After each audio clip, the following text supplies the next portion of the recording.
Las dos tuvieron muchísimo éxito, tanto Caridad, que pues bueno, incluso va a ganar premios que no ganan generalmente los cortos. Digo, esta película que vieron de este episodio de Fe, Esperanza y Caridad gana mejor director y gana mejor actriz, Katy Jurado. O sea, es muy raro que por un trabajo breve caiga un premio de mejor director en los Arieles, pero bueno, pues aquí es indudable la calidad. Y bueno, Rojo Amanecer, que pues bueno, las dos películas tienen su historia muy diferente. Decíamos, bueno, primero que Caridad es parte de esta película de episodios, gracias Mariana, de Fe, Esperanza y Caridad, producida por los estudios Churubusco, un proyecto que se le encarga originalmente a Luis Alcoriza, y la película está dirigida por 3 directores muy diferentes. Fe, el episodio Fe, lo dirige Alberto Bojorquez, que bueno, decíamos que ojalá algún día podamos organizarle algo muy padre, porque Beto Bojorquez fue uno de los más importantes directores que hablaron del tema de las mujeres en la década de los 70. Sus películas, tiene una película independiente que se llama Los meses y los días, que volvió famosísima a Maritza Olivares en aquellos años. Luego viene Lo mejor de Teresa con Tina Romero, y luego pues la que sin duda es su mejor película, que se llama Retrato de una mujer casada, con Alma Muriel y Gonzalo Vega, que sigue siendo una película absolutamente vigente sobre las relaciones de pareja, sobre la mujer de clase media que quiere todavía estudiar y es mamá, es esposa, pero bueno, se puede dar esa oportunidad.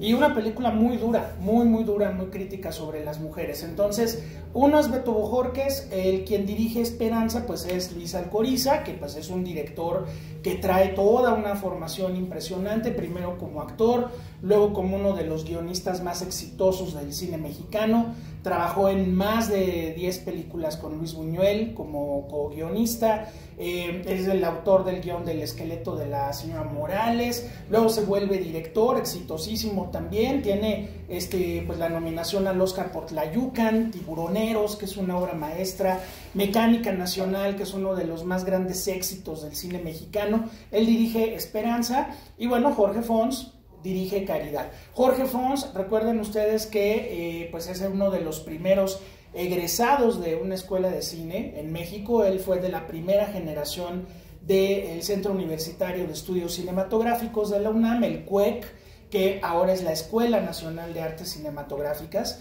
Y bueno, pues Jorge Fons, una vez terminado su estudio cinematográfico, lo fue alternando con estudiar dirección de actores y actuación con un maestro importantísimo que acaba revolucionando la forma de entender la actuación en México, que es Seki Sano, que fue maestro de muchísimos actores y directores. Entonces Jorge Fons, ya de nivel profesional, queda muy relacionado con Cinematográfica Marte, que era una empresa de Mauricio Wallerstein y de Juan Fernando Pérez Gavilán, que empiezan a jalar a todos esos jóvenes cineastas para hacer películas de episodios. Entonces Jorge Fons va a dirigir varios de esos episodios, y también uno de los primeros trabajos importantes, lo mencionábamos hace 8 días, es coordinador artístico en Los Caifanes de Juan Ibáñez, ¿no? Entonces, bueno, la formación de Jorge Fons, decíamos la semana pasada que va en 2 sentidos.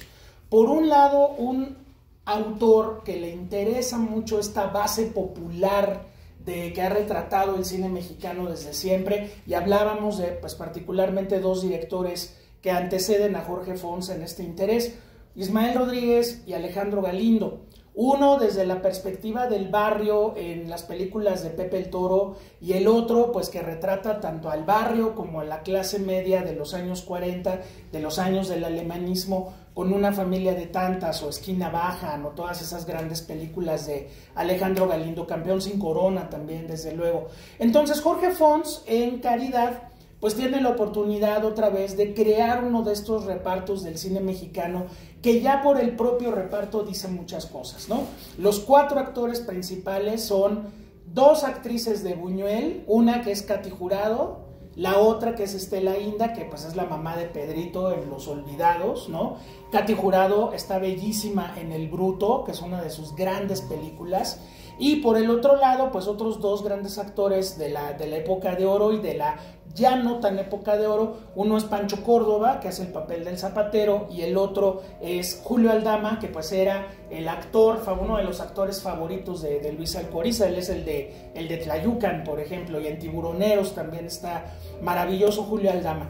A ver, pero hay algo importante. Si bien son presencias del cine mexicano importantísimas, Jorge Fons, igual que en Los Albañiles, y yo siento que igual que en Rojo Amanecer, hace que se nos olviden que son esos actores y son personajes. O sea, hace 8 días decíamos, si no supiéramos que José Carlos Ruiz es un actor de primerísima categoría y lo vemos en Los Albañiles, nosotros pensaríamos que es un albañil actuando, porque eso tenía Jorge Fons, tenía una aproximación a sus actores muy fuerte. Y bueno, en Caridad ustedes tienen 4 actuaciones de primerísimo nivel. Digo, Estela Inda pues no le dan mucho vuelo, pero Katy Jurado, qué bárbara. O sea, Katy Jurado, desde la primera vez que la vemos sacando el agua de la casa, ¿no?, diciendo esta frase de uno quiere tomar agua para beber y no hay ni gota, pero llueve tantito y parece que se va uno a ahogar, ¿no? Es como esa frase de Los Albañiles hace 8 días de José Carlos Ruiz, ¿no? Me la paso haciendo casas y casas, edificios y edificios y ninguno es mío, ¿no? Entonces vemos esa capacidad que tenía Jorge Fons de retratar a estos personajes. Son personajes de una ciudad perdida. Son personajes que viven en un abandono total en términos sociales, educativos, culturales, y pues se enfrentan a esta bola de nieve que surge a partir pues de que una dulce ancianita, que es Sara García, que además en los créditos, yo no sé si es humor negro, ironía o qué, pero le ponen como anciana Sara García. Y dices, bueno, no había como muchas posibilidades para Sara García ya, pero bueno. Entonces, la dulce ancianita que tiene entre sus santos a los niños héroes, uno nunca entiende por qué, pero la señora pues quiere hacer el bien, ¿no? Y bueno, ahí obviamente Alcoriza nos está acercando al tema de la caridad desde el punto de vista de una película como Viridiana, de Buñuel, donde pues la caridad lo único que provoca son catástrofes, ¿sí? Entonces la señora, pues muy linda, reparte limosna fuera de la iglesia, su chofer la lleva a un lugar específico que le va a encantar a la señora avienta sus monedas como si fuera maíz a los puercos. Eso es muy claro como lo presenta Jorge Fons. De ninguna manera le está faltando el respeto a Sara García, la señora tiene sus motivos. Y de pronto, en la rebatinga de las monedas, pues 2 niños empiezan a pelear y uno agarra una piedra y le descalabra al otro. Y de ahí se viene una bola de nieve que va creciendo, que pasa a las mamás, que son Katy Jurado y Estela Inda, y luego a los papás, que son Pancho Córdoba y Julio Aldama, y ahí ocurre la tragedia porque pues finalmente este zapatero que tiene su chirrisca para trabajar, pues el otro se la acaba enterrando y viene pues un asesinato. Entonces viene otro infierno, que es el que presenta Jorge Fons, y me llama mucho la atención para que vean ustedes cómo funcionaba la apertura echeverrista. O sea, en el 80% de las oficinas donde va Katy Jurado a hacer un trámite, está la foto de Luis Echeverría. Eso era muy común en las oficinas de gobierno, estaba el retrato del presidente. A mí todavía que yo entré a la Cineteca en la época de Cedillo estaba en las oficinas de nosotros. Ya Fox ya dijo que no, y bueno, pues ya a partir de entonces no tiene que haber eso. Pero entonces la película tiene una imagen de Echeverría y la película te presenta un infierno burocrático terrible, donde bueno, pues la señora, doña Eulogia, que se llama el personaje, pues va pasando por todas estas oficinas en una tramitología infernal que todos nosotros conocemos. Ahora es igual, pero en internet, ¿no? Ahora no es el funcionario que te dice, no, pero vaya a la ventanilla 5 porque no sé qué. No, simplemente abres la página, no hay sistema, no hay página, ¿no? O le pones todo lo que necesitas, le das clic y está cargando 5 días, ¿no? Y entonces, bueno, ahora eso ya se digamos, sistematizó, pero en el momento en el que Jorge Fons filma Caridad, de verdad hay una cercanía y hay una solidaridad con Eulogia pero también vemos ese sistema burocrático que no avanza, que no resuelve nada, que todo lo complica. Cuando ellos llegan con su caja, ¿no? Allá al CEMEFO, pues me lo voy a llevar, dice, sí, pero ¿se lo van a llevar en camión? El compadre se lo va a llevar así como personaje de Rulfo, ¿no? Se lo va a llevar en la espalda. Y entonces, pues el infierno burocrático se hace más y más y más grande. Katy Jurado se quiebra ante nosotros. Y la verdadera caridad, ¿cuál es? Pues la verdadera caridad son dos escuincles en dos tubos de albañal que han quedado uno huérfano de padre y el otro con un padre en la cárcel, y que finalmente se comparten su torta. Esa es la caridad real, ¿no? Y Jorge Fons no necesita decir ningún comentario al respecto, simplemente los niños comiéndose su tortita al final, compartiéndola y haciendo real la caridad de la que habla la película, ¿no? Entonces, bueno, pues eso es caridad que sin duda nos habla del enorme poder que tiene. Jorge Fons decía algo muy padre sobre el cine. Que bueno, los directores dicen cosas muy interesantes, pero Jorge Fons siempre, cuando lo entrevistabas o platicabas con él o estaba en una conferencia, en algún evento, decía, lo más importante para mí, lo más importante del cine es conmover.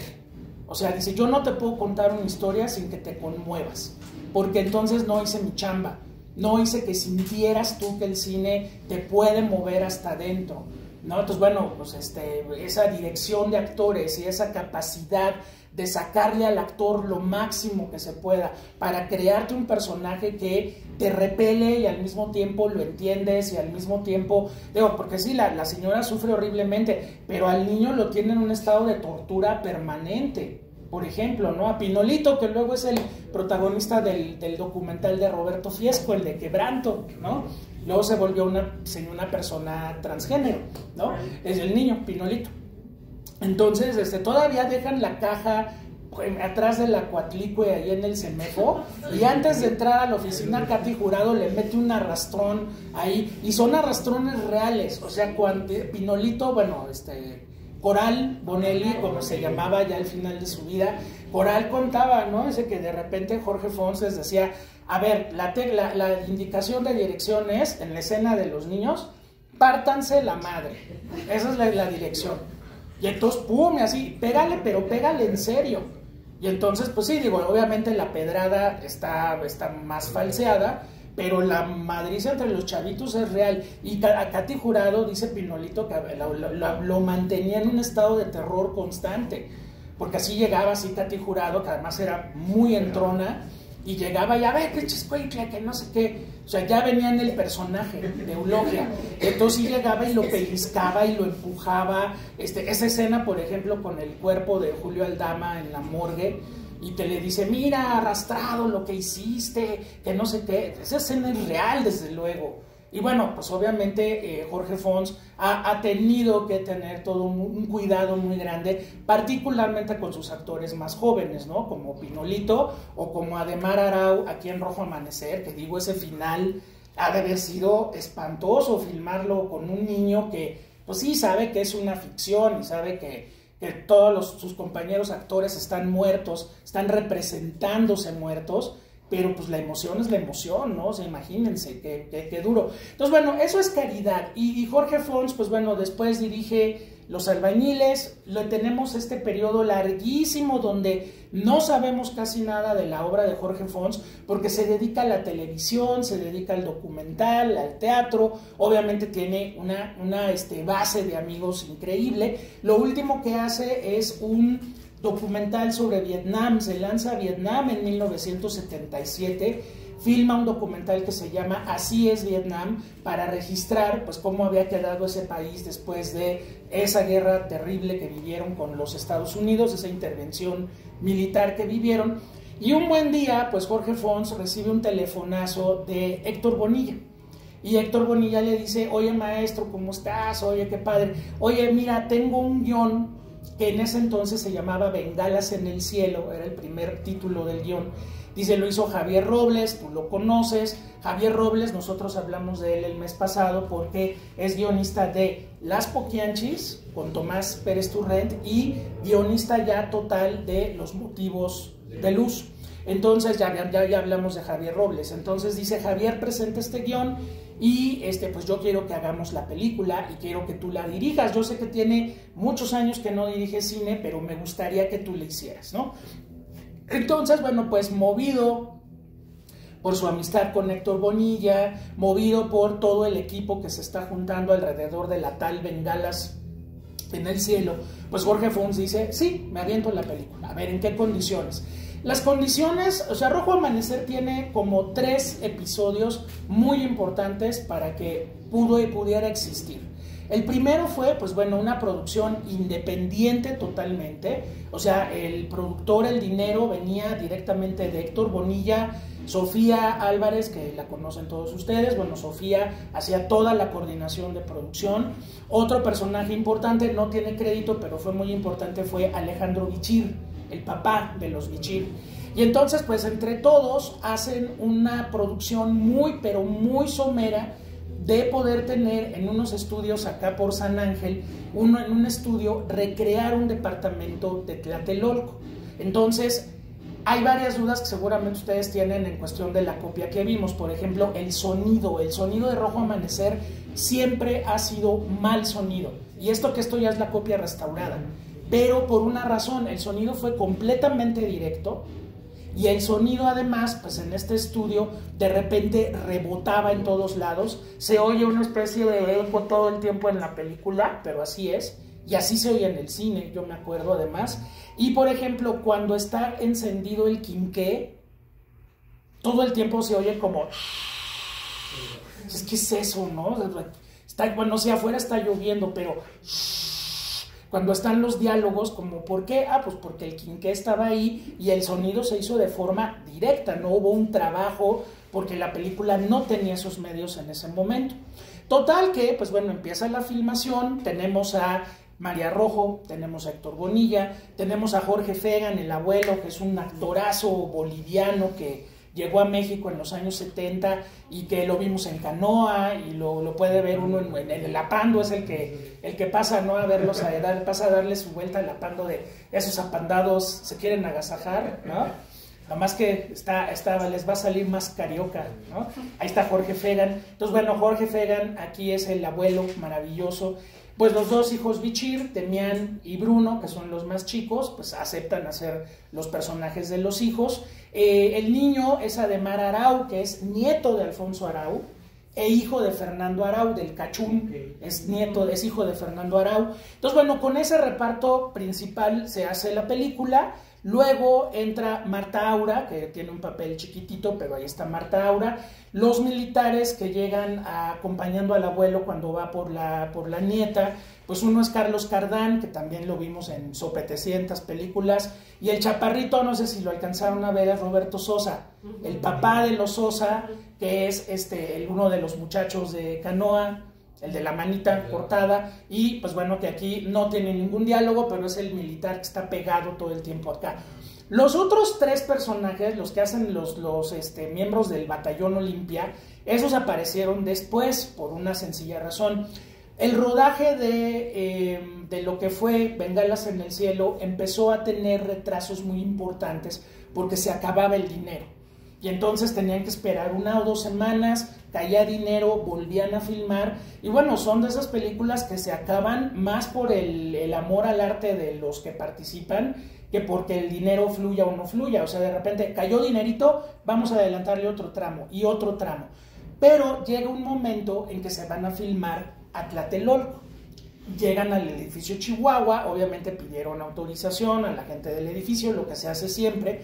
Filman esta escena del abuelito y el niño jugando soldaditos ya saben, si conocen los edificios de Tlatelolco, los edificios de Tlatelolco tienen como una especie de terrazas dentro del mismo edificio, como balcones, donde te asomas, ¿no? Y luego subes y hay más departamentos y así. Entonces están filmando esa escena y de pronto se dan cuenta de que hay gente vigilando el rodaje. Y la peor crisis que tienen es que en un momento dado alguien se roba un guión de la película. O sea, todo el crew, todo el equipo de filmación, que no eran más de 15 personas, todos tenían su guión y de repente un guión desaparece y empiezan las llamadas de RTC diciendo, oigan, ¿qué están haciendo? Están haciendo una película en Tlatelolco, ¿como de qué? Porque ya vimos que hay gente con las manos con trapos y ¿qué están haciendo? Ah, no, pues es una película independiente, no sé qué. Y entonces, con esa intervención que empieza a haber de parte de RTC, pues ya el rodaje de Bengalas en el Cielo se empieza a poner más en duda, porque dicen, en un momento dado nos van a venir a parar, en un momento dado nos van a decir hasta aquí, porque de eso no se puede hablar, ¿sí? Son otros tiempos que aparentemente son muy lejanos, pero no son tan lejanos, y también hay otros tipos de censura mucho más terribles y mucho más sutiles también. Pero bueno, entonces cuando todo va muy mal y cuando la película ya se va a quedar incompleta, aparece un personaje completamente ajeno a los intereses de todo el equipo y de todos los que estaban concibiendo la película, nada menos que un héroe de acción del cine mexicano llamado Valentín Trujillo. Pues, ¿de dónde salió Valentín Trujillo, no? A ver, pues sabemos que lo queremos mucho, ¿no? Pero, pues vaya, Perro Callejero, Ratas de la Ciudad, Tijuana Jones, que es uno de sus momentos más épicos, ¿no? Pues digo, Valentín Trujillo es otro tipo de cine mexicano muy diferente, pero de repente Valentín Trujillo se entera que la película ya se quedó varada y que trae estas broncas que empieza a ver con Gobernación, y en ese momento Valentín Trujillo dice, a mí me vale, la película se acaba porque se acaba. Y entonces Valentín Trujillo entró con su dinero, entró con su producción. Esos tres malditos del Batallón Olimpia son actores del cine de Valentín Trujillo. O sea, uno los ve y siempre salían de judiciales o de narcos. Vean nada más, vean el cine mexicano del otro cine mexicano y se los van a topar en todas las películas. Y los ves y dices, ah, esos son los de Rojo Amanecer, ¿no? Entonces, bueno, pues resulta que la película empieza a terminarse, la película se termina, la película se prepara con todas las broncas que tuvo, pero se preparó. Y finalmente, bueno, viene un paso que todas las películas debían tener, que es pasar por RTC para recibir su clasificación y su autorización de exhibición. Y resulta que pues esa función no la pasa la película. O sea, las autoridades en ese momento de cinematografía dicen que no es posible proyectarla, que desde luego afecta muchos intereses patrióticos, nacionales, que el ejército sale muy mal parado en la película y que por lo tanto la película no se va a proyectar. Momento en el cual, pues bueno, empiezan dos luchas muy importantes. Por un lado, Javier Robles empieza una acción pues casi legal y sobre todo social de decir, están censurando nuestra película, están queriendo detener esta película, hagamos algo, y empieza a moverse por su lado, que Javier siempre fue así, fue muy combativo, siempre. Y por el otro lado, Valentín Trujillo dijo, a mí me la van a censurar, por favor. Y entonces, esto es un recuerdo personal, yo me acuerdo que de pronto en la casa apareció un Betamax de Rojo Amanecer, y ese Betamax de Rojo Amanecer era la versión completa de la película, donde no había cortes, donde todos los diálogos estaban respetados, la calidad era espantosa porque pues el beta se iba degradando de copia en copia, y entonces aunque era la copia malísima, pues veías Rojo Amanecer por primera vez antes de verla en el cine, y eso cuentan, cosa de Valentín Trujillo, que dijo, yo conozco otros canales de distribución y a mí la película no me la van a parar. Entonces la película empieza a tener ese camino. Y entonces se logra algo, viene el cambio de sexenio, estamos en 1988, la película se filma en el 88, y entonces el nuevo presidente, que además entra de una forma muy, muy violenta y muy fuerte a la presidencia, que es Carlos Salinas de Gortari, con esta acusación del fraude, con Cuauhtémoc Cárdenas, con todo esto, pues bueno, Salinas, que siempre fue un tipo muy inteligente, y eso hay que aceptarlo también, pues ¿qué va a decir? Obviamente no se va a echar encima una bronca de censura de una película, sino dice, a ver, espérense, o sea, a ver, vamos a ver las cosas, ¿qué están pidiendo? Que la película se vea, que se vea. Y de paso, a ver, había una bronca con una película que se llamaba Intriga contra México, pues que salga Intriga contra México, que era una especulación sobre qué pasaría si el presidente de México nos traiciona. Whatever that means. Y por otro lado, una película que llevaba 28 años enlatada, que se llama La sombra del caudillo, de Julio Bracho. Y entonces, ¿qué hizo Salinas? Pues lo que hace cualquier gente inteligente. No nada más te liberó una, te liberó las tres.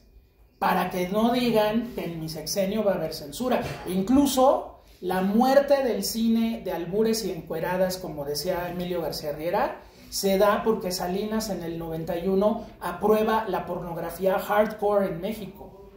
Y entonces la gente ya no tenía que ir a ver El Chile con Charlie Valentino, sino ya podía entrar a ver cosas como Orgasmo Duro y Prohibido, que estaba anunciada en el cine Teresa a plena luz del día, ¿sí? Entonces Salinas dice, a mí que me van a echar la bronca, que salga lo que quiera y ya.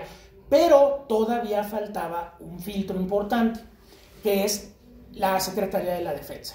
O sea, obviamente el ejército dijo, a ver, nosotros tenemos voz aquí por estas razones y no queremos que se escuchen tales y cuales diálogos, y una imagen del final, que en esta copia no está. Si ustedes conocen la copia completa de Rojo Amanecer, cuando la mamá se sienta con los hijos, que les dice, ahorita todo el mundo está afuera, ahora me van a oír. Ahí hacen todo un resumen del movimiento estudiantil hasta el 2 de octubre de 68, se menciona el bazucazo en la prepa, se menciona el campo militar número 1, se mencionaban varias cosas y simplemente la Sedena dijo, corten esto sí no quiero que salga, y al final Carlitos sale, donde vemos este barrendero que está barriendo basura, y la toma dura un poco más, se ve sangre en las paredes del edificio, y cuando Carlitos sale hacia la Plaza de las Tres Culturas, vienen dos militares caminando. Entonces le dijo a la Sedena, eso bye, o sea que el niño salga, y en el momento en el que salga, entran créditos. Bueno, Valentín Trujillo, que en ese momento pues ya tiene el 50% de la película con Héctor Bonilla, pues le dice, maestro, no queda de otra. O sea, de eso a que no salga, pues bueno, finalmente la gente tendrá que hacer su investigación del movimiento estudiantil y bueno, entender cosas que ya se entienden de por sí. Entonces, pues en 1989, la película se va a San Sebastián, ganan un premio en San Sebastián, viene el estreno en México el 2 de octubre de 1989 y bueno, fue algo verdaderamente fuera de serie, sobre todo para una generación como la mía que teníamos 12 años cuando Rojo Amanecer y que de pronto habíamos vivido 12 años de nuestras vidas con una mala palabra en casa que era cine mexicano, porque el cine mexicano eran los albures, las ficheras, los plomeros, los narcos y todos ellos. Y de pronto entrabas al cine, me acuerdo que yo esta película la fui a ver con mi mamá, el cine Insurgentes, que era un cine populachero ahí con la zona rosa, y el silencio en la sala era absolutamente sepulcral, y al final de la película, cuando ya corren los créditos, y que se prendió la luz y que nadie se movió de su asiento, o sea, la gente estaba realmente muy tocada, muy conmovida por la película. Yo me acuerdo de una señora que se para a gritar, muere el PRI, muere el PRI, muere el PRI. Era una onda muy alucinante. Y sí, salías del cine y vaya, te ibas fijando como quién estaba fuera del cine, así para, si veías a alguien raro, un coche raro o algo así. Porque sí, o sea, el estallido de violencia del final es algo que bueno, si nunca la has visto, es algo que no te esperas. Generalmente las familias, los núcleos familiares, no les pasa la tragedia que les pasa aquí, y aquí les pasa, ¿no? Entonces, bueno, eso es la historia de la película. Fue un logro para la censura. Salió La sombra del caudillo, que llevaba 28 años extraviada, y se pudo estrenar, y Intriga contra México, y bueno, a partir de ahí, una de las cosas que no le pudieron achacar a Salinas de Gortari fue censura, de ninguna manera. Sí, La última tentación de Cristo no pasó, pero ahí fue la distribuidora la que se rajó, porque si ustedes consultan el expediente que está en la Cineteca Nacional, tenía autorización de gobernación y tenía su aprobación por parte de los que hacían la supervisión de las películas. Ahí fue la distribuidora la que dijo, En un país de 99% de católicos, esto no se puede ver. Y la distribuidora simplemente dijo que no, y la acabamos viendo en cine como Dios manda, paradójicamente. En el 2004, gracias a Mel Gibson y su Pasión de Cristo, de repente Universal dijo, pues ahí tengo desde hace 40 años unas copias que nadie usa, pues vamos a lanzarlas. La fuimos a ver al cine, nadie quemó el cine, nadie cambió su religión, y al contrario pudimos ver una gran película en pantalla grande, pero nada más. Entonces, a ver, primer tema, el 68 en el cine mexicano. Prácticamente había dos películas previas a Rojo Amanecer que hablaban del 68, una en documental y una en parábola de ficción. La ficción ya la conocen, es Canoa, ya la vimos aquí hace un mes. Y pues bueno, Tomás Pérez Turrent y Felipe Casals proponen esa estructura, es decir, el 14 de septiembre del 68 vino el linchamiento en San Miguel Canoa, y 15 días después es la fiesta de San Miguel Arcángel. El pueblo se arregla con el municipio de Puebla por los muertos de la universidad y no pasa nada. Y aquí el 2 de octubre de 68 hay una matanza en Tlatelolco, y 10 días después, aquí cerquita, vuelan palomas blancas para inaugurar los Juegos Olímpicos, ¿sí? O sea, es un país donde vienen tragedias de ese calibre, de esa fuerza, y finalmente no pasa nada, la celebración continúa. No pasa nada, y sí, porque finalmente, pues creo que estamos todos de acuerdo, el régimen priista a partir del 68 empieza una descomposición que se va a tardar todavía 32 años, pero finalmente es el principio del fin para esa hegemonía priista, ¿no? O sea, lo que es la matanza del 68. Bueno, otra película es El Grito, precisamente ese documental que produjo el CUEC allá en la UNAM, y donde estudiantes y maestros de la escuela se salieron con sus cámaras, se salieron con la película virgen que tenían y registran, pues desde el mes de julio hasta el mes de octubre, todos los momentos importantes del movimiento estudiantil. Lo interesante de la película, además de que las imágenes son invaluables, por ejemplo, la escena cuando CU está tomada por el ejército, se filma desde la cajuela del coche de Marcela Fernández Violante, ¿no? Entonces ahí va el chavo adentro con sus 16 milímetros y vemos toda Insurgentes cubierta de militares. Eso había sido el 18 de septiembre del 68, ¿no? Vemos, por ejemplo, la cámara trepada en un camión que va por Avenida Juárez, y vemos los dedos, las manos con la B de la victoria, los chavos con las bocas tapadas en la manifestación del silencio, vemos las antorchas en el Zócalo, vemos los tanques saliendo de Palacio Nacional para sacar a todos los manifestantes de esa noche. Y claro, en Tlatelolco pues hay un momento donde se ve que le dicen al camarógrafo, ¡corre! Y entonces ahí pues ya la película se resuelve básicamente con fotos fijas de reporteros que estaban ahí y que prestaron su material. El Grito tiene una narración de una periodista italiana que estaba en el tercer piso del edificio Chihuahua con los chavos, con los líderes del movimiento, que se llamaba Oriana Fallaci y que estaba aquí por las Olimpiadas. Le metieron un plomazo en la cadera y por ser periodista y por ser italiana fue que logró salir viva de Tlatelolco. Y luego escribe todo el texto de El Grito, que bueno, ya afortunadamente ya la tenemos restaurada por la Filmoteca de la UNAM, una copia bellísima, y bueno, ya la podemos ver como tal. Y ya, eso era lo que existía del 68 en el cine mexicano. Comentamos cuando vimos Canoa que pues Felipe Casals en un momento dado dijo, ahorita, porque el estreno de Canoa fue en la sala de cine de Los Pinos, con Luis Echeverría, ahí, presidente de la República, y su hermano, el director del Banco Cinematográfico. Entonces, claro, pues dice Felipe, ahorita va a salir Echeverría hecho una furia y la película se va a perder, se va a enlatar. No, simplemente Echeverría se paró junto a Felipe Casals y le dijo, compañero cineasta, ¿se acuerdan? Así hablaba, ¿no? El maestro Echeverría. Compañero cineasta, ¿usted recuerda quién era el secretario de Gobernación en 1968? Y le dijo Felipe Casals, sí señor, sí lo recuerdo. Muy bien, su película se estrena el próximo viernes. Y ya, no dijo una sola palabra. Entonces, la apertura echeverrista tenía como esa sensación de como morderse la cola, ¿no?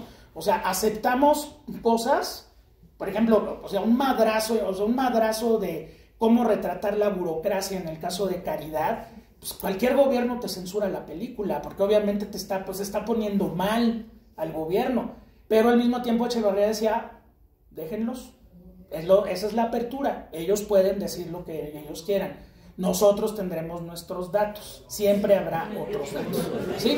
Entonces, pues bueno, así funcionaba. En el caso de Rojo Amanecer ya es muy diferente, o sea, Salinas va a promover con el maestro queridísimo doctor Nacho Durán al frente del IMCINE, pues que se junten 4 generaciones de cineastas mexicanos, que Casals, Fons, Ripstein, Jaime Humberto tengan su etapa de madurez, que salgan los Carrera, los Cuarón, los del Toro, que vuelva a filmar Ismael Rodríguez, que vuelva a filmar Gilberto Martínez Solares, Matilde Landeta, que tiene 40 años de no filmar, vuelve a filmar, y la generación de los 80 llega al cine industrial finalmente, el doctor Alejandro Pelayo, Labuzzi, Mariano Varo, todos ellos, ¿no? Entonces, bueno, en términos de cine, nos fue mejor con Salinas que con otros gobiernos, ¿eh? Eso es muy cierto, desde luego que sí. Entonces, bueno, ese es el primer tema. Rojo Amanecer es la tercera película que aborda el tema del 68, pero ahora de forma directa. Es decir, centrándonos en Tlatelolco, 2 de octubre del 68. Ahora, Javier Robles, que en paz descanse, gran amigo y maestro de muchos de nosotros, Javier Robles tenía un sentido de la genialidad que en Rojo Amanecer absolutamente detona. ¿Por qué? Porque ¿cómo vas a filmar la matanza de Tlatelolco? O sea, nada más piénselo como producción. A ver, ustedes van a producir una película donde el director en una escena quiere que reproduzcan la matanza de Tlatelolco. ¿Qué les gusta?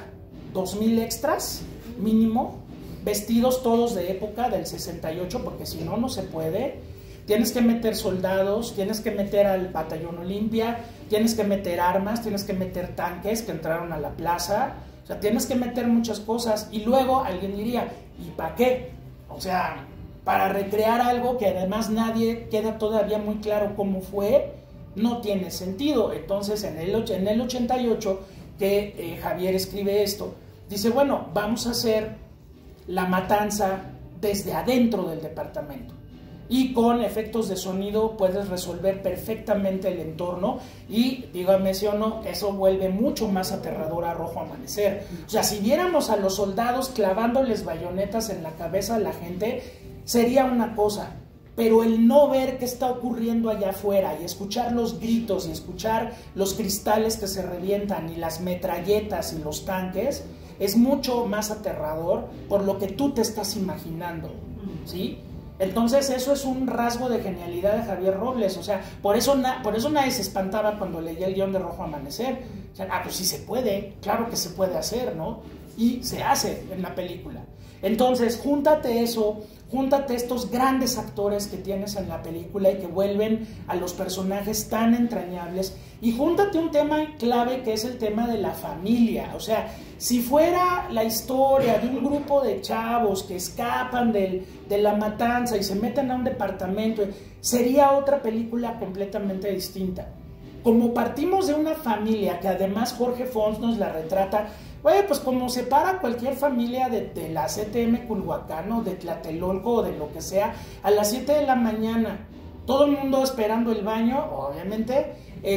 La familia es una familia muy nuclear, muy mexicana en ese sentido: papá, mamá, abuelo militar, los chavos universitarios preparatorianos, los 2 chavitos, una de secundaria, uno de primaria, ¿sí? Y me encanta, me fascina, es de antología, la primera escena del desayuno. Allí Jorge Fons te pone toda la tesis de la película.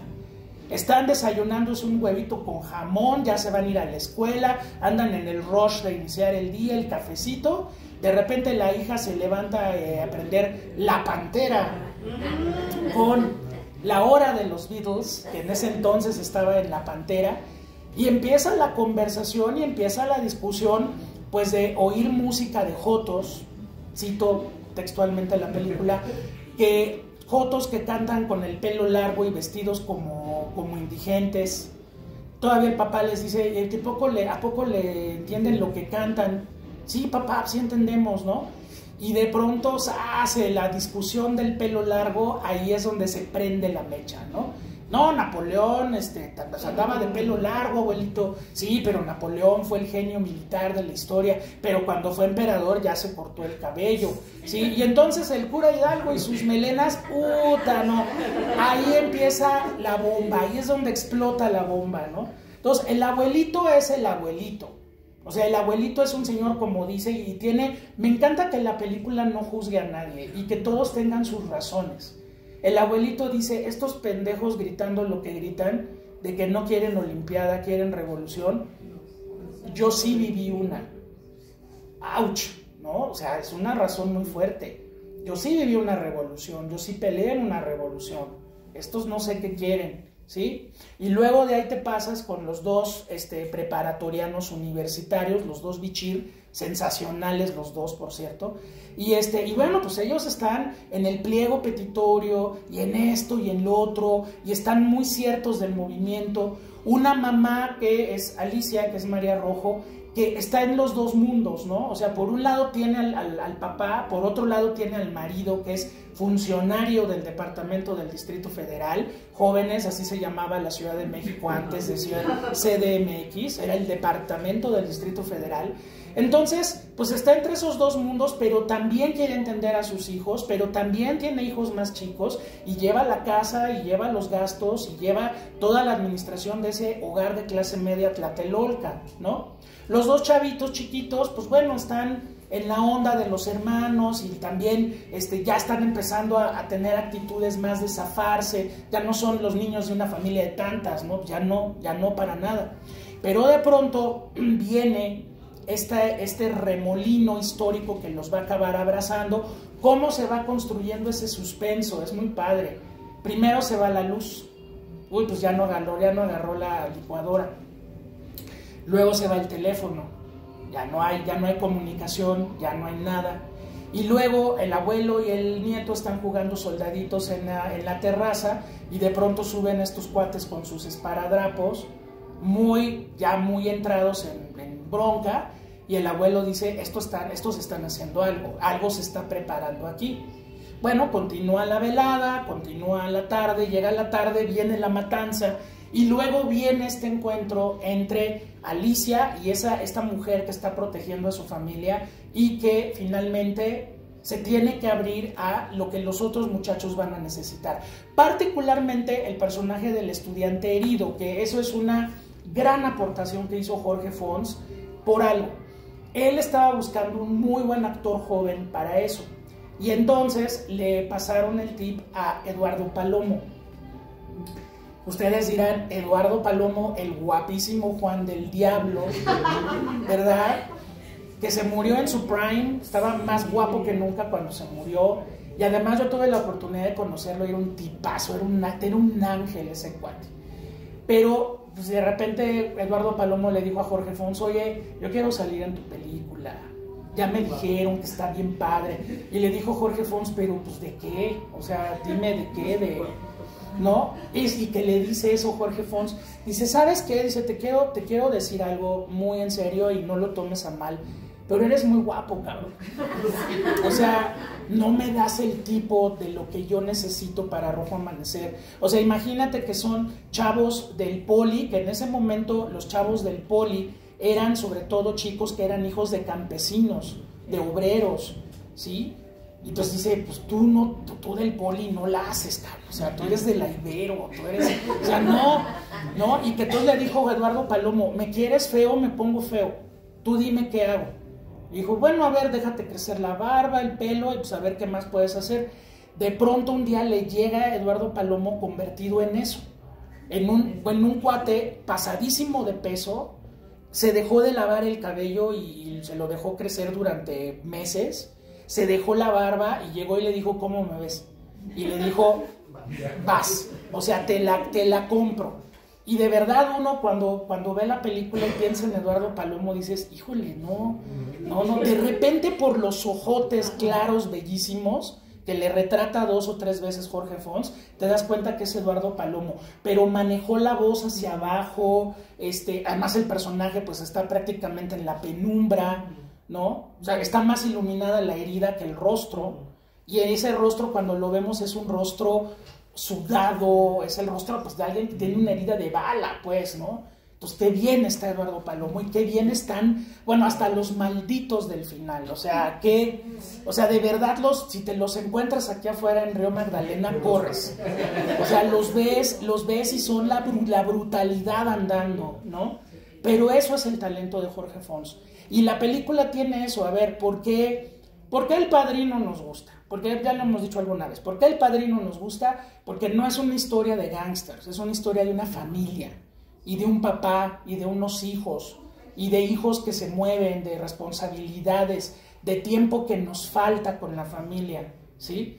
Rojo Amanecer, si fuera sobre los chavos sería una cosa, pero aquí involucramos a un abuelo, involucramos a hermanos, involucramos pues a estos chavos que pues bueno, se la están jugando y ya están ahí, involucramos una mamá, un papá, involucramos eso, y que de repente, que ya vimos la violencia oficial reventada en la plaza, la violencia llegue al departamento, eso sí es algo verdaderamente aterrador, ¿no? O sea, ahí sí ya no hay escape, ya no hay salida, y bueno, pues toda esta familia finalmente muere de una manera artera, feroz y cruel, como fue la misma matanza de Tlatelolco, ¿no? Y bueno, los sobrevivientes y gente que ha estudiado el tema, les recomiendo mucho el Memorial de Tlatelolco de Nicolás Echevarría. Creo que está en YouTube, es un trabajo de TV UNAM extraordinario. La versión completa son 4 horas de testimonios de todos los que estaban vivos cuando los 50 años del movimiento, y Nicolás Echevarría hizo un documental sensacional sobre ellos, pero ellos dicen, había mucha gente muerta en la plaza, pero los edificios cercanos a la plaza, todas las escaleras estaban llenas de muertos, había más muertos adentro que afuera, ¿sí?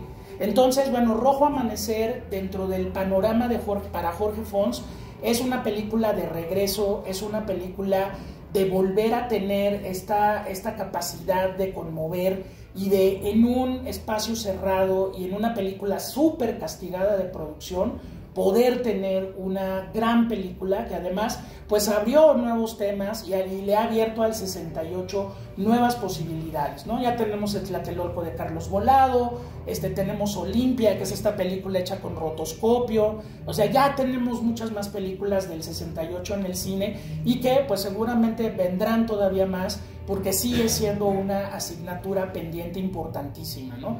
Pero bueno, para Jorge Fons fue un regreso espectacular, la película fue un trancazo impresionante de taquilla, se mantuvo más de 25 semanas en exhibición, gana todos los Arieles, obviamente, de su año, porque, pues bueno, o sea, esto no hay forma de que se te vaya por ningún lado, y fue pues una película iniciadora de eso que se llamó en ese momento, en los 90, el nuevo cine mexicano. De repente Rojo Amanecer le tocó compartir cartelera con Retorno a Aztlán, con Cabeza de Vaca, con Serpientes y Escaleras de la Busi. No, Romelia. Romelia fue antes que Rojo Amanecer. Romelia se estrenó un poquito antes que Rojo Amanecer. Romelia fue 88. Pero Rojo Amanecer se va hasta 90. Ah, sí. Sí, se fue hasta 90, se estrenó hasta 90. Sí, Romelia ya había pasado hacía mucho tiempo, ¿no? El Secreto de Romelia. Entonces sí, por producción sí, pero por estreno Rojo Amanecer fue mucho después, por todas estas broncas que hubo, y pues incluso corrieron a la directora de cinematografía por Rojo Amanecer, ¿no? Pues sí, Mercedes Sertucha salió, entró la maestra Guadalupe Ferrer, y Guadalupe Ferrer pues es quien dirige la Cineteca del 89, del 90 al 94, ¿no? Entonces, bueno, para que vean cómo se mueven las cosas. Pero bueno, a ver, ustedes cuéntenme qué vieron en Rojo Amanecer. Adelante. Yo, como si, a mí me vino, durante la proyección me vino un déjà vu aquí con todos aquí. Sí. Yo la vi en 1989-90. Sí. Yo iba en la prepa 6, la fuimos a ver a un cine que estaban por la estación del tren ligero Las Torres. No me acuerdo qué cine era, pero estaba el lleno. Galaxia. Estaba lleno. Sí. La mayoría era puro estudiante. Sí, claro. ahorita no sé quién empezó con... Así estaban aquí atrás. Cuando eran esas escenas, el cine era una mentada de madres. Hijos de su... Ay, cabrón, yo decía, Sí. porque la mayoría éramos puros chamacos de la prepa. Pues Y sí. decías, hijo, y ahorita que dije, caray, que creo que regresé al mismo, nomás me decir cosas. Sí. Eso es lo que me vino ahorita a la mente, ¿verdad? De la película lo que me gusta es que todo es en un solo escenario, se puede decir. Sí, Un departamento. sí, sí. Y dos, una escenita de donde está el abuelo con el nieto. Pero todo es un solo escenario y pues, como dices, todo es Claro, como se escucha. claro. Y ahora sí que van a usar la imaginación, ¿no? Y la viabilidad, o sea, finalmente, digo, también como escritor y más escritor del cine mexicano, pues sabes que a lo mejor la película es una película chiquititita, entonces tú también pones de tu parte. Ah, claro, todo el mundo quisiera empezar con una toma de Tlatelolco el 2 de octubre, pero es imposible. Y además no tiene sentido, ¿para qué gastas tanto en eso? Mejor te centras en el tema, te centras en los personajes y funciona perfecto. Por ejemplo, el personaje para mí, yo debe ser porque soy papá ahora, porque obviamente esto lo vi, tenía yo 12 años, ¿no? Pero el personaje que me encanta es el del papá, o sea, ese sí tiene una progresión dramática perfecta. Empieza diciéndoles, no se metan, con el gobierno no se juega, y sí, ¿no? Y de repente le saca, como dice el otro chavo, ay, otra vez nos volvió a sacar lo de Almazán. Es que, pues eso ha sido la historia de México, ¿no?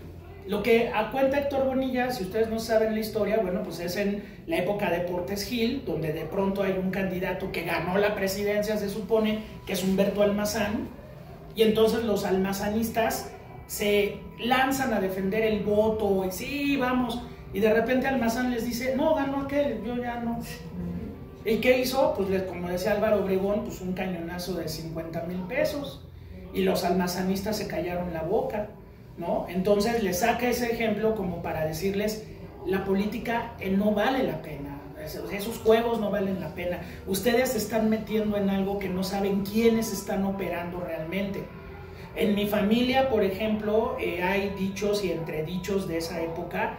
Uno de los familiares era militar, estaba en el ejército, y a todas sus hermanas preparatorianas les decía, no se les ocurra meterse porque eso va a acabar terrible. Había otros de los tíos más grandes cercanos al abuelo que decían, qué bueno que no, decían, qué mal que no duró un poquito más Díaz Ordaz para que acabara con todos. Y son razones perfectamente válidas para todo el mundo. O sea, esta es la época donde a los papás se les hablaba de tú, perdón, se les hablaba de usted. Y si no le hablabas de usted, vámonos, ¿sí? Entonces, esa escena por eso del desayuno en la mañana me encanta, porque ahí ves precisamente quién es quién y qué piensa cada uno. Pero al final, cuando el papá le toca tragar camote, y le toca ver los muertos, y le toca ver las golpizas, y le toca ver a sus hijos bien, y que les dice, ¿no? Dice, bueno, a ver cómo nos la jugamos mañana, nos la jugamos todos, ¿no? Mañana. Yo me llevo al muchacho herido, yo les hablo cómo vayan saliendo y por dónde irse. O sea, finalmente un personaje puede usar su influencia como servidor público para hacer algo importante, ¿no? Pero bueno, ganó la historia y ya nadie va a ir a trabajar y nadie va a ir a la escuela el otro día, ¿no? Pues sí, o sea, ahí eso es lo terrible, aparentemente, y eso es algo, Jorge Fons un día que lo entrevisté me lo dijo, dice, fíjate en Rojo Amanecer, cómo sobreviven a la matanza, la de la tarde, luego la segunda vuelta en la noche, porque sí la hubo, entre las 10 y las 11 volvió a haber otra balacera, porque evidentemente la gente que estaba escondida salió, y pues ¡brum! Viene otra vez otra balacera. Y te vas a dormir en la noche después de tomarte tu café con leche y ver el noticiero y dices, mañana voy a ir a trabajar, mañana los niños van a la escuela. Decía Jorge Fons, así somos los mexicanos. Ya nos cargó la chingada y a la mañana siguiente hay que ir a trabajar. No hay de otra. Los muchachos están en la recámara y de repente dice uno, mañana truena la revolución. Y el otro dice, sí, la gente no nos va a dejar solos, no nos debe dejar solos, ¿sí? no, pues vamos a conseguir armas y no sé qué, como estos babosos que un día yo proyecté canoa en una escuela y a la salida me dijeron, maestro, vamos a ir por unas armas y vamos a ir a vengar a los... No inventen, o sea, no, o sea, no entienden las cosas o las entienden a su modo, ¿no? Sí, vamos a buscar al padre y nos vamos a vengar. Ya se murió hace 20 años, o sea, ¿quién vas a ir a matar, no? En canoa. Entonces, bueno, igual aquí dice la chica, dice, ellos tienen ametralladoras, aviones, tanques, tú vas a conseguir una pistolita y ya, ¿no? Pero dice, sí, mañana revienta la revolución. La revolución no reventó. La prensa estaba vendidísima, ¿no? Está el famoso y terrible momento del maestro Zabludovsky empezando 24 horas diciendo, hoy fue un día soleado. ¡Auch! ¿No? Y justo acababa de pasar lo que pasó. Y permíteme tantito, Norma, que no se nos olvide esta gran secuencia de Leonor Bonilla, que es hija de Héctor, con la hijita en el baño, que le dice, ¿no te dio miedo estar ahí? Sí, mucho miedo. Dice, pues es que eso no es para mujeres, ¿no? Y de repente ella la toma de los hombritos y le dice, esto es para mujeres y hombres. ¡Wow! Es un gran momento de Rojo Amanecer, ¿no? Sí, Norma, perdón. Dos acotaciones. Precisamente algo de la televisión me llama, porque me va mucho la secuencia con el reloj, que es otra cosa que me gusta mucho de la película. Todos los relojes. Desde el momento del desayuno que se para el abuelo y arranca la hoja de calendario, dice 2 de octubre, y después la secuencia del reloj, cuando va la luz, cuando todo... hay una, cuando le dice, préndete la tele que ya es hora del noticiero, al cuarto para las 12 de la noche. A esa hora no había, o sea, la televisión antes, en los años 60, acababa a las 10, 11 de la noche. Sí, claro. Entonces ahí hay una cosa que, esa famosa anécdota del día soleado con Zabludovsky, que dicen en 24 horas empezó en los años 70. Bueno, pero donde estaba Jacobo. Estaba en el noticiero, en esa época era Pedro Ferriz Santa Cruz, claro. Era el noticiero Nescafé.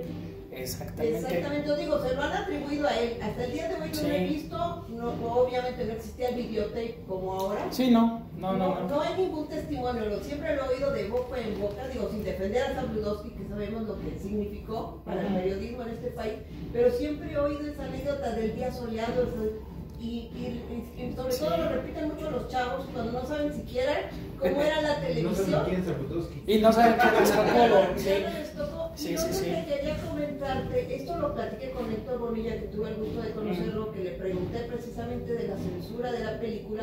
Lo único que también comentaste, la escena donde están el abuelo con el niño y suelos. Esa escena me dijo que lo único que le pidieron que se quitara es que cuando pasan los militares, el batallón Olimpia, es que iban vestidos de militares cuando están ahí. Entonces, esa escena la repitieron y si ves van vestidos de civiles. Sí, esa es la única escena que se tuvo que repetir y cuando llegan al departamento la habían pensado hacer vestidos de militares, pero los volvieron a dejar. Olvídate, sí, no. Sí, pero eso, y me dijo Héctor, dice, no, con Salinas tuvimos, dice, yo tuve encuentros, nos trató bien, dice, pasó todo, dice, lo único, nos pidieron que la escena de donde está con el abuelo, que no estuvieran vestidos de militares. Qué bien. Porque era una inspección que estaban viendo ahí pareciendo la estrategia del ataque, ¿no? Pero, claro. Pero él me habló bien de Salinas, me contó todos los rollos que tuvieron, dijo que hubo actores que no cobraron, que no se les pagó al principio, que lo hicieron de gratis, que fue una película de cuates, así me dijo. Pues como se hace el cine mexicano, la mayor parte de las veces. Pero bien, muy acertado todo lo que has dicho. Gracias, Norma. La compañera Marisa Sistach dice que es el cine de tortas y chaparritas, ¿no? O sea, cada quien lleva su torta, se compra su chaparrita y ese es el catering porque no hay para más. Sí, no, Rojo Amanecer fue una producción muy castigada, o sea, el hecho de que un rodaje se pare ya te provoca muchas crisis, porque se te pueden ir los actores, obviamente, bueno, aquí casi todos son familia, pues, o sea, había una sensación de hermandad en Rojo Amanecer que nunca se rompió, y luego la aparición de Valentín Trujillo fue como de Deus Ex Machina, ¿no? Así, o sea, de todo, of all people, Valentín Trujillo, y resulta que le gusta la película. Entonces, la imagen de Valentín Trujillo cambió mucho también después de eso, porque decías, veías el póster y decía Valentín Trujillo presenta y decías, ¿qué, no? O sea, dirigida por Jorge Fons, con Héctor Bonilla y María Rojo. ¿Sabes qué? O sea, Valentín Trujillo, y sí era Valentín Trujillo. Y se fletó con Héctor y con todo el mundo hasta el final. Y tengo que cuando les quisieron censurar, dijo, pero por favor, yo acá tengo con quién. Y Rojo Amanecer empezó a salir por debajo del agua. Yo ese beta lo tengo muy bien guardado, porque ese vale oro. O sea, es de esas copias que se hicieron cuando la película estuvo a punto de no pasar, ¿no? Sí, adelante. Bueno, yo de la película, sí, adelante. Quería comentar 3 cosas. Bueno, ya que hemos hablado que la película pues, es una película chiquita de un presupuesto muy limitado, sí. Entonces aquí es donde interviene pues, la genialidad del director de crear lo que ahora conocemos como atmósfera, con este sonido, los efectos de sonido, que si bien pues tiene fallas técnicas y demás, sí. El tema del sonido, sí, sí. Pero que crea esa atmósfera de tensión y esa atmósfera de suspenso y de terror, y toda esa es del director, el crear esa atmósfera, la genialidad para con poco, claro. Hacer mucho. La segunda cosa que quería comentar, pues todo se desarrolla prácticamente, pues vemos en un departamento, entonces todo es, todos los actores, es muy teatral todo, sí, sí, sí. Este tipo de películas es muy teatral y es necesario tener actores, muy buenos actores, que mantengan el ritmo de la película, porque pues en algún momento se vuelve una película densa, una película pesada, y es por la gran labor del director y por las grandes actuaciones que vemos.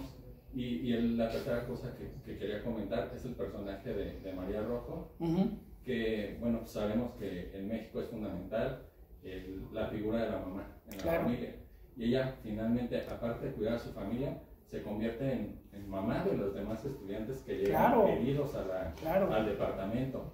El estudiante herido llega y lo cuida, lo atiende y dice, no, de aquí no va a salir, se va a quedar. Entonces ese personaje me parece que representa muy bien lo que es la cultura mexicana, lo que es la base de la familia, que es la madre.